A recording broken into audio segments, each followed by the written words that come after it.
आदर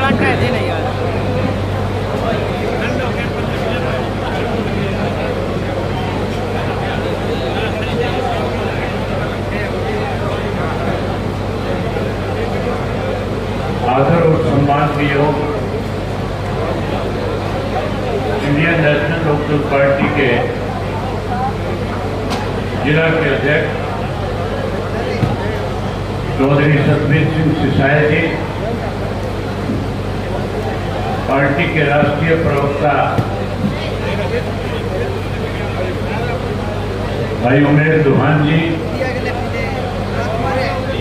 आपकी अपने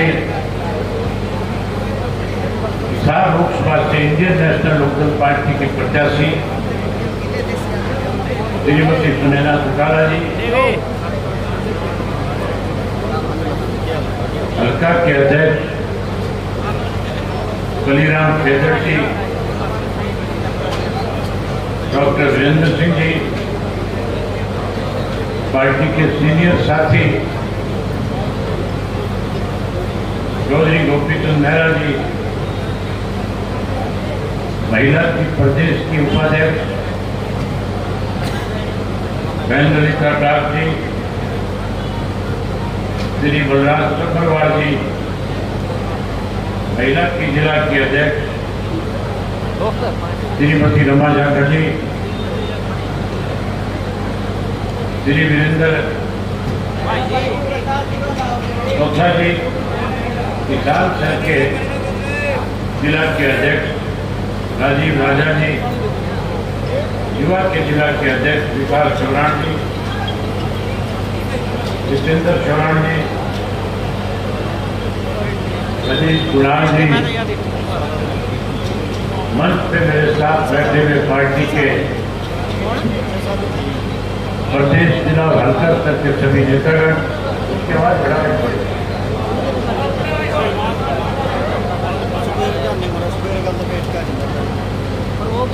आज के गणा विधानसभा क्षेत्र के गांव गांव जाए हुए आदरणीय बुजुर्गों, नौजवान साथियों, सम्मान के योग्य माताओं, बहनों, पत्रकार सहायकार दोस्तों,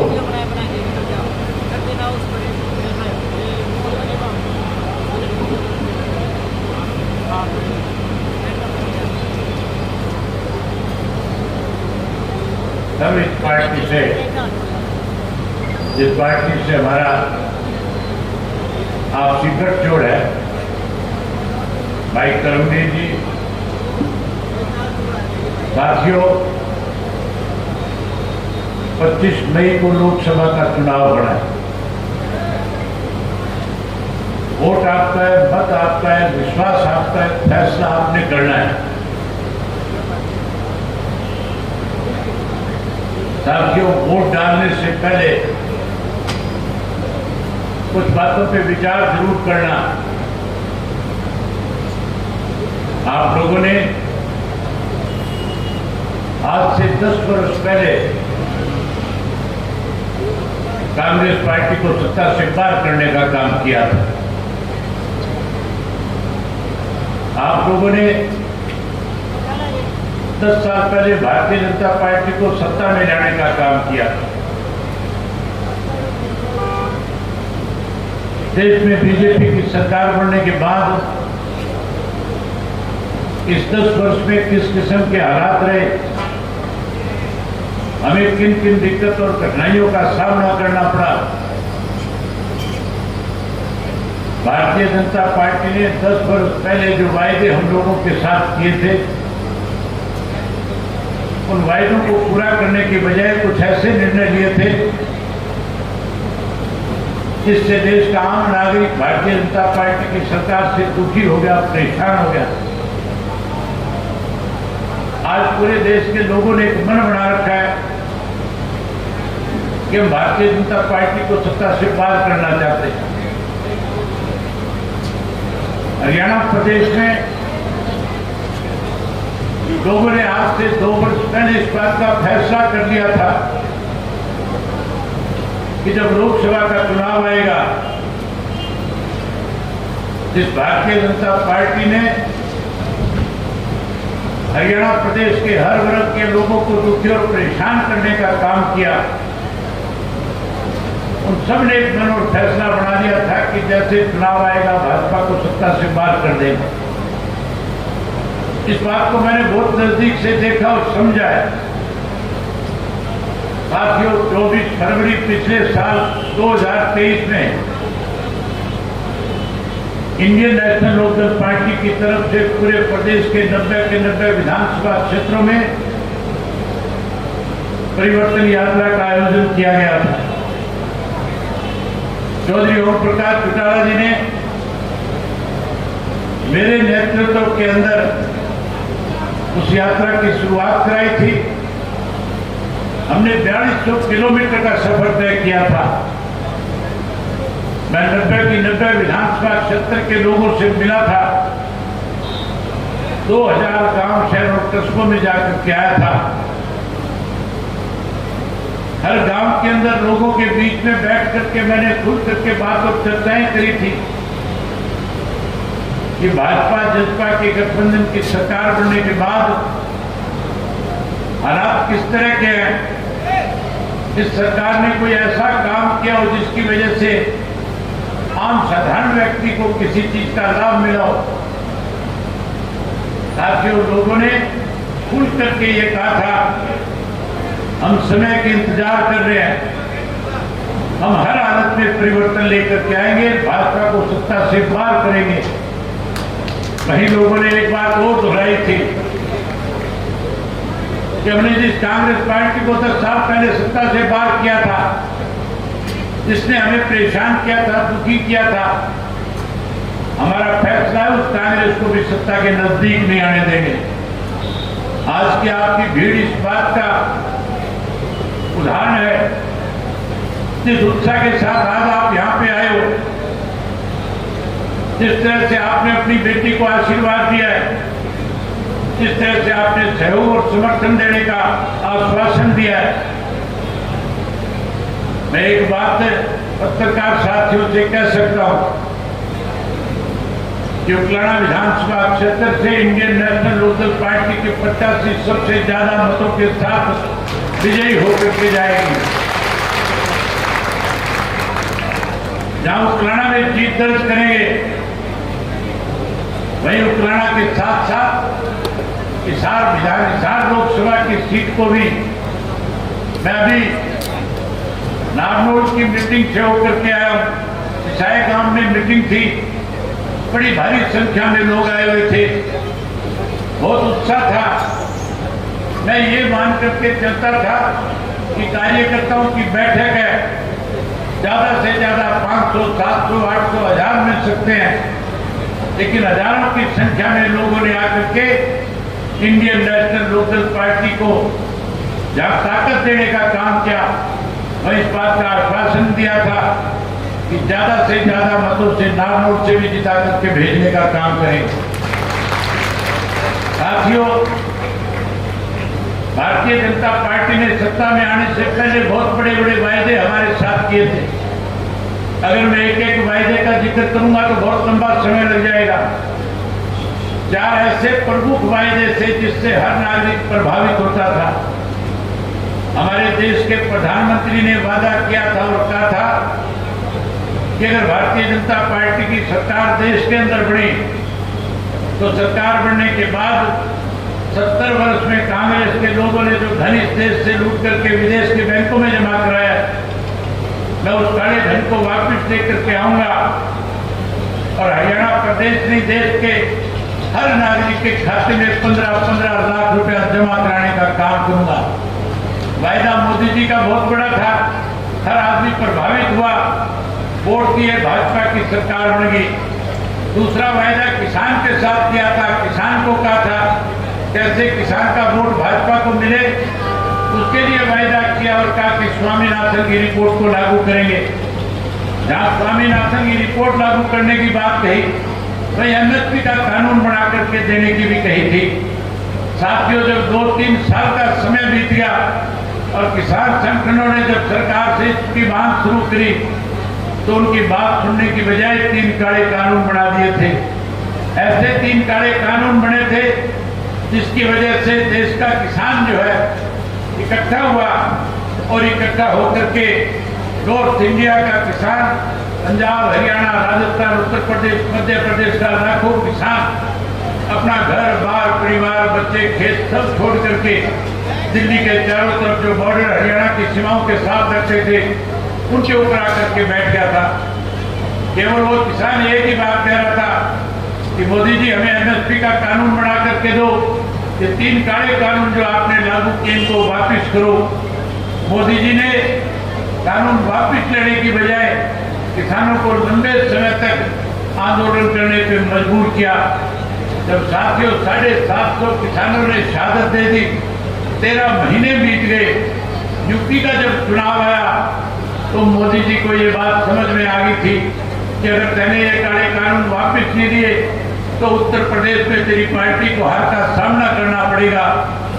फिर एक दिन रात को अचानक टेलीविजन के ऊपर आए और आकर के कहने लगा कि मैं किसान भाइयों को समझा नहीं सका, मैं देश के किसानों से माफी मांगता हूं और साथ के साथ कहा कि मैं तीनों काले जो तीनों मेरे कानून बनाए गए थे उनको विड्रा करने का काम करता हूं। 13 महीने की लड़ाई के बाद आपने उस जंग को जीतने का काम किया। मोदी ने फिर वायदा किया था और कहा था कि एमएसपी का कानून बनाऊंगा, जो आज तक भी नहीं बना है। साथियों उसकी वजह से आज भी किसान परेशान है। परसों की बात है, मैं कहलाए दलके के गांव में गया हुआ था, लोगों के साथ बातचीत कर रहा था। एक बुजुर्ग खड़ा और मुझे कहने लगा कि चौधरी साहब एसडीएम साहब को टेलीफोन करो।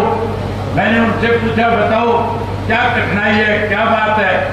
तो कहने लगा कि मुझे गेहूं बेचते हुए 1 महीना हो गया, मेरी पेमेंट आज तक नहीं आई। सरकार की तरफ से कहा यह गया था कि 72 घंटे के अंदर अंदर तुम्हारी पेमेंट कर दी जाएगी। मुझे 1 महीने से पैसे नहीं मिल रहे, मुझे पैसा देना है, मेरे घर में प्रॉब्लम है, दिक्कत है। मैंने एसडीएम को टेलीफोन करके पूछा कि एसडीएम साहब क्या कारण है, इस बुजुर्ग के पैसे क्यों नहीं दिए जा रहे? एसडीएम का जवाब था कि जिस सरकार का फैसला है कि जब तक उठान नहीं होगा गेहूं का तब तक किसान की पेमेंट नहीं कर पाएंगे। बड़ी हैरानी की बात है, किसान की गेहूं खरीद ली जाती है, उठान 1-1 महीने नहीं करवाते। उस 1 महीने का उठान भी बेईमानी के साथ रोका जाता है। साथियों जैसे किसान का 1 महीने का पैसे का ब्याज सत्ता में बैठे लोग खाएं, इसके लिए भी योजना तहत उठान ना करवा करके उसका 1 महीने का ब्याज खाने का काम करते हैं। जहाँ साथियों आज किसान इस बात को लेकर के परेशान था कि मुझे एमएसपी का कानून नहीं मिला, वही मोदी का वायदा था महंगाई कम करूंगा। आज महंगाई कम करने की बजाय महंगाई चरम सीमा पे पहुंचाने का काम किया है। आज आप कोई भी सामान बाजार से लेने जाते हो, खाद लेते हो, बीज लेते हो, डीजल लेते हो, पेट्रोल लेते हो, कीड़ेमार दवाइयाँ लेते हो, हर चीज के दाम बढ़े हुए हैं। जहाँ साथियों महंगाई बढ़ाई वही भ्रष्टाचार आज चरम सीमा के ऊपर है। आज कानून व्यवस्था नाम की चीज नहीं है। पढ़े लिखे नौजवान बच्चों के लिए आज रोजगार और नौकरी नहीं है। आज नशा और अपराध बढ़ गया है। इसलिए आज हर आदमी ने फैसला कर लिया कि सरकार को सत्ता से बाहर करेंगे। जब मैं यात्रा के दौरान लोगों के बीच में जा रहा था, मैंने देखा था किसान परेशान था, मजदूर परेशान था, शहरों में व्यापारियों से मिला व्यापारी परेशान था, मंडियों में मजदूरों से मिला मजदूर परेशान था। हर वर्ग के लोग आज दुखी है, परेशान है। हर आदमी आज इस सरकार को बदलना चाहता है। यहाँ साथियों हर व्यक्ति बदलना चाहता है। आज उत्तराखंड की जनता हर गांव से आए हुए आप साथी बैठे हो, क्या आप भी सरकार को बदलना चाहते हो? नहीं बदलना चाहते? बदलना चाहते हो तो दोनों हाथ खड़े करो मेरे साथ ही और एक बात जोर से बोल के कहो कि हम सरकार को बदलना चाहते हैं। और ये भी कहो कि चौधरी देवीलाल की नीतियों को लाना चाहते हैं। अगर आप चौधरी देवीलाल की नीतियों को लाना चाहते हो तो फिर साथियों आपको सोच बदलनी होगी। कमाल की बात है, यहाँ से जो 3 और प्रत्याशी चुनाव लड़ रहे हैं उन तीनों ने चौधरी देवीलाल के फोटो लगा रखे हैं। तीनों के तीनों चौधरी देवीलाल के फोटो लगा करके वोट मांगने का काम करते हैं। लेकिन तीनों के तीनों ने कहीं ना कहीं चौधरी देवीलाल की नीतियों के पीठ में छुरा घोंपने का काम किया है। बड़ी हैरानी की बात है, जिस भारतीय जनता पार्टी के लिए चौधरी देवीलाल सरेआम कहा करते थे कि साथियों किसी पे भी भरोसा कर लेना, वोट दे कहीं ना रहना, लेकिन निकल वालों को अगर वोट दे दिया तो समझ लेना ये तुम्हारी मौत है। आज उस पार्टी में चौधरी देवीलाल की फोटो लगा करके चौधरी रणजीत सिंह वोट मांगने का काम करता है।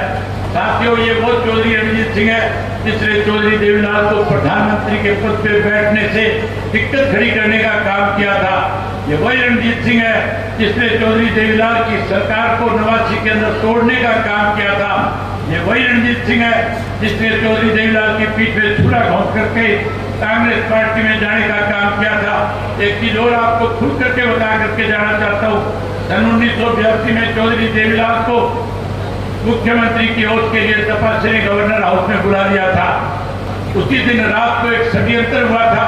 ये साथियों मैं नहीं कह रहा, एक किताब लिखी गई थी। उस वक्त का एक जो ज्वाइंट डायरेक्टर आईबी का होता था, उसने इस किताब में लिखा है कि उसी दिन रात को चौधरी रणजीत सिंह और उसके साथ बनारसी दास गुप्ता और एक और व्यक्ति तीसरा जिसका नाम मुझे ध्यान नहीं आ रहा, ये 3 लोग इंदिरा गांधी से रात को जाकर के मिले थे। उनको रातों रात पैसा दिया गया और उन्होंने रातों रात वो पैसा ले जा करके चौधरी देवीलाल के पक्ष में जो एमएलए थे उनको 5 से 10 लाख रुपया दे करके रात को तोड़ने और भगाने का काम किया था। याद करो सिंगला को, जो जींद का एक एमएलए होता था, कैसे रात को हरियाणा भवन से बाथरूम की पाइप से नीचे उतर के दौड़ा था। वो कहीं और नहीं था, वो चौधरी रणजीत सिंह के कमरे में उस दिन रात को लेटा हुआ था और चौधरी रणजीत सिंह ने रात को उसको अपने कमरे से निकाल करके भजनलाल के खेमे में भेजने का काम किया था। ये वो लोग हैं जो बहुत लंबे समय से षड्यंत्र के तहत चौधरी देवीलाल की नीतियों को कमजोर करने वाले लोग थे। आज साथियों मौका है आपके पास, अगर आप सही मायने में चौधरी देवीलाल के अनुयायी हो, अगर आप सही मायने में चौधरी देवीलाल की नीतियों में विश्वास और भरोसा रखते हो, तो फिर रणजीत सिंह जैसे व्यक्ति की जमानत जब्त करा करके भेजना। जब जमानत जब्त कराओगे तो चौधरी देवीलाल की आत्मा को शांति मिलेगी। वहीं दूसरी ओर एक और ऐसा कैंडिडेट जो हमारी भाभी जो चुनाव लड़ रही है, जो जननायक जनता पार्टी वाले हैं, वो भी कहते हैं कि हम चौधरी देवीलाल की नीतियों को आगे बढ़ाएंगे। उनसे पूछना 4.5 साल तक मलाई खाई थी इस मनोहर लाल के साथ बैठ करके, अब फिर चौधरी देवीलाल की नीतियों का बखान करते हो, आज चौधरी देवीलाल की बात करते हो। अगर सही मायने में चौधरी देवीलाल की नीतियों के साथ चलना चाहते थे तो चौधरी देवीलाल ने तो आज से 30 साल 35 साल पहले इंडियन नेशनल लोकदल पार्टी की नींव रखने का काम किया था। फिर चौधरी देवीलाल की नीतियों की बढ़ाई हुई पार्टी छोड़कर क्यों भागे थे? अगर चौधरी देवीलाल की नीतियों को बढ़ाना था तो इंडियन नेशनल लोकदल पार्टी में रह करके लोगों के बीच में जाते तो आज आपको मान और सम्मान मिलता। आज हर व्यक्ति ने फैसला कर लिया है, इनको भी सबक सिखाएंगे।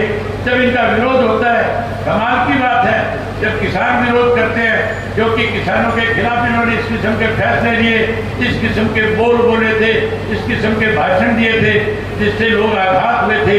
लोग इंतजार कर रहे थे कि कभी हमारे गांव में आएंगे, जब गांव में आएंगे तो हम इनसे सवाल करेंगे, पूछेंगे। आज जब जाते हैं लोग, जब सवाल करते हैं, पूछते हैं, तो कहते हैं हमारा विरोध हो रहा है।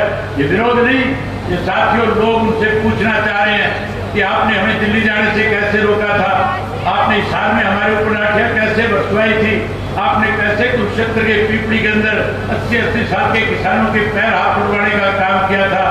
आज लोग जब ये सवाल पूछते थे तड़फड़ाते हैं बेचारे।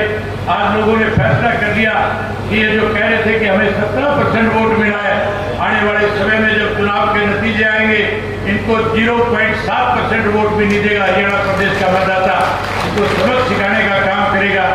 वही साथियों मैं तो आज आपसे केवल एक बात कहने के लिए आया था, समय की कमी है, अगले प्रोग्राम में और जाना है। जो आज चुनाव हो रहा है, आपने इस चुनाव में जहाँ इस कांग्रेस के साथ को बदलना है, वहीं आपको अपनी सोच को भी बदलना पड़ेगा। और सोच बदलने के लिए चौधरी छोटू राम की 2 लाइनें याद कर लेना। चौधरी छोटू राम कहा करते थे, यह भोले किसान मेरी 2 बात मान ले, एक बोलना ले सीख, दूसरा अपना दुश्मन पहचान ले। आज पढ़े लिखे बच्चे हो गए, बोलना सीख लिया, लेकिन दुश्मन की पहचान हमने आज भी नहीं कर पाए। अगर आप अपने दुश्मन को पहचान जाओगे तो फिर साथियों हमें आपके बीच में आकर के वोट मांगने की जरूरत नहीं पड़ेगी। फिर आपके सामने रणजीत सिंह और जयप्रकाश जैसे लोग फार्म नहीं भर पाएंगे, फिर ये लोग राजनीति छोड़ करके अपनी खेती और कारोबार में लग जाएंगे। साथियों, आज जो लोग चुनाव लड़ रहे हैं, चाहे वो भाजपा के, चाहे कांग्रेस के, चाहे वो जसपा के हैं, वो सारे के सारे लोग मौका परस्त लोग हैं, केवल दाव लगाना चाहते हैं। ये जयप्रकाश वही व्यक्ति है जिसकी आपने 2 बार जमानत जब्त कराने का काम किया था। 2 बार चुनाव में इसकी जमानत जब्त हुई थी। अब फिर साथियों मौका आ गया, ऐसे लोग फिर कहीं सत्ता पे काबिज ना हो जाए, ऐसे लोग फिर कहीं मेंबर पार्लियामेंट बनकर के लोकसभा ना चले जाए। इसलिए आप इकट्ठे हो जाओ, अपनी ताकत बढ़ाओ। ये कांग्रेस पार्टी और भारतीय जनता पार्टी दोनों मिलकर के आज हरियाणा प्रदेश की इंडियन नेशनल लोकदल पार्टी को कमजोर करना चाहती है। इन्होंने षड्यंत्र के तहत अनेक बार आपकी पार्टी को तोड़ने का काम किया, अनेक बार इन लोगों ने आपकी पार्टी को कमजोर करने का काम किया। साथियों, जब जब भी इन्होंने कमजोर किया, इंडियन नेशनल लोकदल पार्टी और ताकत के साथ उभरने का काम किया। आज फिर मौका आ गया है, आज फिर लोगों का विश्वास आपकी पार्टी की तरफ बढ़ता जा रहा है। आज लोग फिर आपके मुंह की तरफ टकटकी लगा करके देख रहे हैं। आज इस लोकसभा के चुनाव में आप सरसा जीतने जा रहे हो, आज आप हिसार की जीत की तरफ बढ़ रहे हो। साथियों, वहीं आप कुरुक्षेत्र का चुनाव जीत चुके हो। आज हालात इस किस्म के बढ़ गए कि आने वाले समय में चौधरी देवीलाल की नीतियों की सरकार इस प्रदेश में बढ़ेगी। अगर आप चाहते हो चौधरी देवीलाल की नीतियों की सरकार इस प्रदेश में बढ़े, तो फिर सारे इकट्ठे हो जाओ। जैसे किसान आंदोलन में इकट्ठे होकर के लड़ाई लड़ी थी, जैसे किसान आंदोलन में एक एक व्यक्ति एक एक के साथ करके एक का साथ देने का काम करा था, उसी तरह फिर से इकट्ठे हो, अपने अपने बूथ को मजबूत करो। जहाँ बूथ मजबूत करो, भाई अपने गांव को मजबूत करो। जहाँ बूथ जीतो वहाँ गांव को जीतो। जब आप अपना बूथ और गांव जीत जाओगे, कोई ताकत तुम्हें हरा नहीं पाएगी। आने वाले समय में अक्टूबर में जब चुनाव होगा, हर हालत में इंडियन नेशनल लोकदल पार्टी की सरकार आपके प्रदेश में बनेगी। जब इंडियन नेशनल लोकदल पार्टी की सरकार बनेगी, तो साथियों मैं भरी सभा में आपसे वायदा करके जाता हूँ, सरकार बनने के बाद जिन बुजुर्गों की 5 लाख की पेंशन इन्होंने काटी है, हम उन बुजुर्गों के ब्याज के समेत पेंशन का पैसा उनके घर लौटाने का काम करेंगे। चौधरी देवीलाल ने 100 रुपया पेंशन बनाई थी, जो पेंशन आज बढ़ करके 3000 रुपया हो गई है। साथियों, सरकार बनाओ। भूपेंद्र सिंह हुड्डा कहता घूम रहा है कि मैं 6000 कर दूंगा। उस हुड्डा से ये पूछो, कांग्रेस से पूछो कि 10 साल तुम्हारा राज रहा था, तब काम कर गए थे तुम, तब तुमने पेंशन क्यों नहीं बढ़ाई थी? आज केवल और केवल सत्ता का लालच देकर के, कहीं ना कहीं लोगों को लालच देकर के सत्ता में आना चाहते हो। पेंशन बढ़ाने का काम और बढ़ाने का काम चौधरी देवीलाल की नीतियों को आगे बढ़ाते हुए चौधरी ओम प्रकाश चौटाला ने किया था। आप आने वाले समय में इंडियन नेशनल लोकदल पार्टी को सत्ता में लेकर के आना, साथ ही उस पेंशन को बढ़ा करके 3000 वाली को 7500 रुपया करके बुजुर्गों का मान सम्मान करेंगे।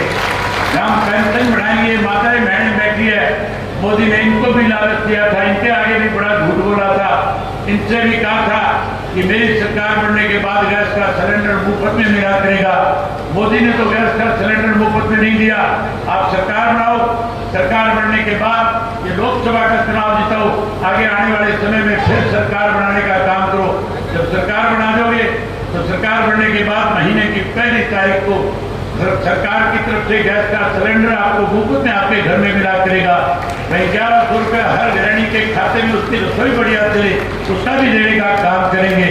वहीं साथियों, लोग जब मैं यात्रा में गया हुआ था, लोगों की आम शिकायत थी बिजली को लेकर के कि हमारे मीटर घरों के बाहर लगा दिए, हमारे सामने बहुत परेशानी है, बिजली के 5-5, 10-10 हजार के बिल आते हैं। हमारा ये फैसला है, आने वाले समय में सरकार बनाओगे, अब लोकसभा जिताओगे।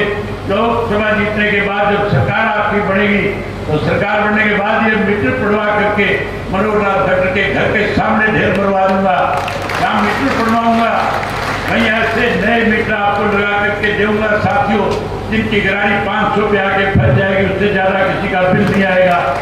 वहीं जब मैं यात्रा में था, गरीब लोगों से मिला, उन्होंने मेरे सामने खूब खुल करके कहा कि हमारे पीले कार्ड काट दिए, हमारे राशन कार्ड काट दिए, हम उनके पीले कार्ड बहाल करेंगे, राशन कार्ड बहाल करेंगे। वहीं उसके साथ साथ साथियों, हर गरीब को 100 गज का प्लाट देख करके चौधरी देवीलाल आवास योजना के तहत पक्का मकान बना करके भी देंगे। ये सभी सारी चीजें संभव है जब इस लोकसभा के चुनाव में आप सुनेना को ज्यादा से ज्यादा वोटों से जिताने का काम करोगे। मुझे भरोसा है, क्योंकि आपकी बेटी है, आप आप अपनी बेटी को मायूस नहीं होने देंगे। एक एक वोट जहाँ आप अपना दोगे वहाँ आस पड़ोस से, दोस्तों से, मित्रों से, रिश्तेदारों से भी एक एक वोट दिलवा करके भारी बहुमत के साथ जिताने का काम करोगे। आप सबने मेरी बात सुनी, आप सब इतनी बड़ी संख्या में आए, आप सबका बहुत धन्यवाद। जय हिंद, जय हरियाणा।